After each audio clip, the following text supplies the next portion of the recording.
Konnichiwa, this is Maria Erlindana and you're watching Anime Plus. Moshi moshi.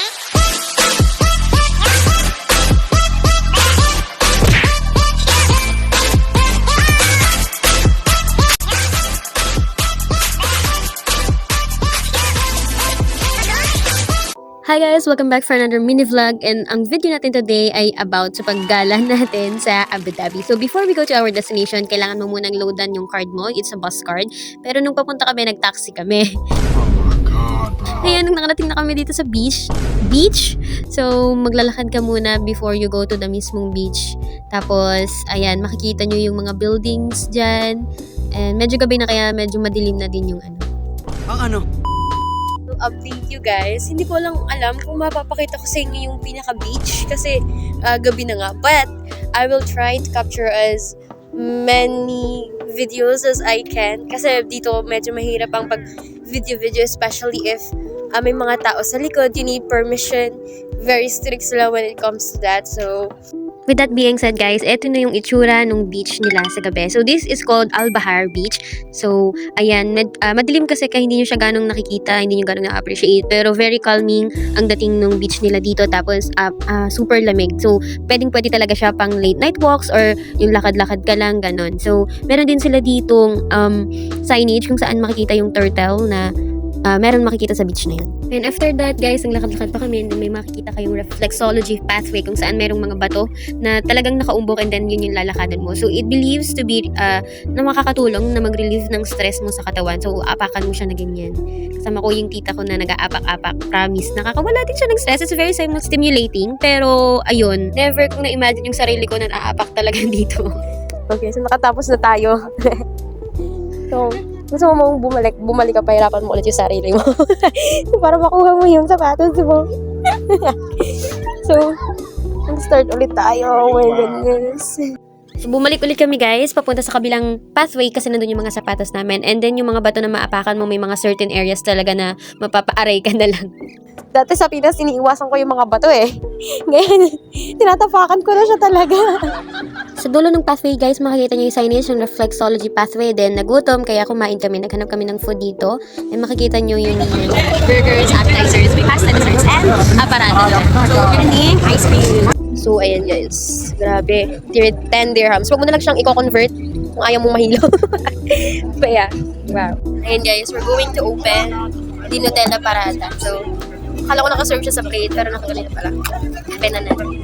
So, after ordering guys, eto na, bubuksan na natin yung Nutella Parata nila. So, it's basically a type of bread, tapos ang panaman niya ay Nutella.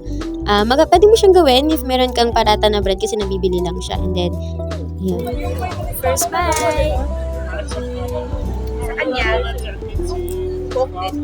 guys, lasa siyang Nutella. Pero yun, medyo may lasang oil, medyo mamatika kasi para feeling ko finried yung parata nila dito. Pero it's a perfect for a snack. And medyo manamis-namis. At kung mahilig ka talaga sa Nutella, this snack is perfect for you. So, after that, meron din kaming in-order na potato spiral.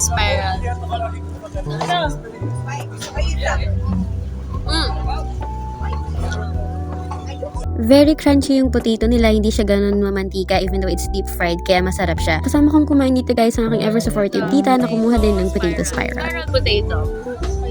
Grabe. Very spicy. Natin ang post sa Abu Dhabi.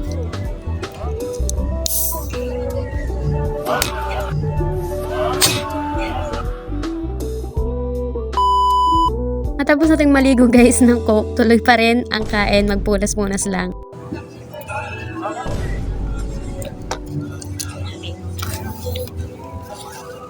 So ito yung Happy Meal. Ito tayong burger and then fries. Yan. Yan, look that. Yung natin sa apat. Very different sa burger.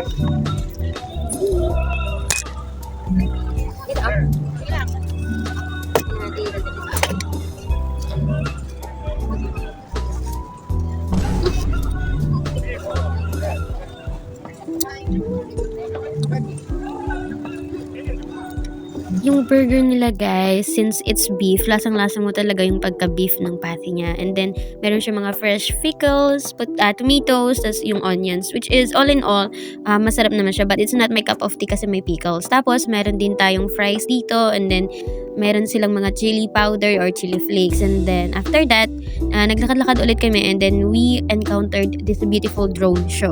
One of the design na makikita nyo guys sa ginawa ng drones ay itong Experience Abu Dhabi. So, meron pa silang mga different designs and ipuput ko na lang dito yung time-lapse and yung mga speed-up videos para hindi kayo mainip. As well as, I would like to apologize kasi masyadong malikot in some scenes. Pasensya na kasi I was really excited while filming this and I hope you guys will enjoy it as well as I do kasi ang ganda talaga guys, promise.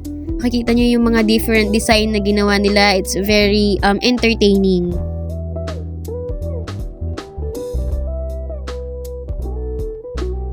Grabe guys, see? Pretty, look at that. Wow. It's amazing. Ang ganda oh! Grabe siya! Perfect! Nag-disintegrate na. Ang galing! Wow! It's amazing. After that drone show guys, dumaan tayo sa underpass para makapunta sa kabilang side kasi highway na yung dadaanan mo. Tayo today guys. Ito dumadaan kung ayaw mo dumaan sa may highway. After nun guys, saka na tayo nagbus. Dito natin ginamit yung bus card na makikita nyo nun sa introduction ng video. So here are some of the features na tinake natin. If you guys want to look at more, you can visit my socials and I hope you guys enjoyed the video. Thank you for watching. See you again next time!